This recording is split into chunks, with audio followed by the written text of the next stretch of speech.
Hello everyone, myself Dr. Zumin Shah.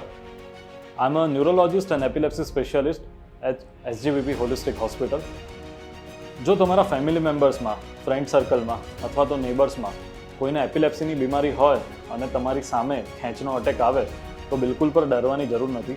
સૌપ્રથમ તો તેમને ડાબા અથવા તો જમણા પડખે સુવડાવી દો. આજુબાજુ કોઈ શાર્પ ઓબ્જેક્ટ્સ હોય તો એને રિમૂવ કરી દો. માથા નીચે હાથ મૂકો, કોઈ સોફ્ટ વસ્તુ મૂકો અથવા તો પિલો મૂકો.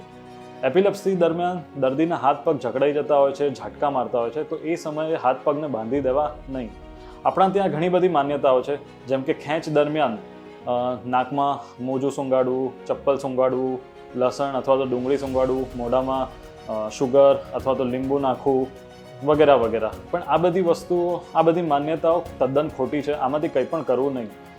કોઈ બી ખેંચ એવી હોતી નથી કે જે 2 થી 3 મિનિટમાં પતી જાય નહીં. જો ખેંચ 3 to 5 મિનિટ્સ કરતાં વધારે લાંબી ચાલે અથવા તો ઉપરી 2 અટેક આવી જાય તો તમારા અર્જન્ટમાં તમારા ન્યુરોલોજિસ્ટનો સંપર્ક કરો.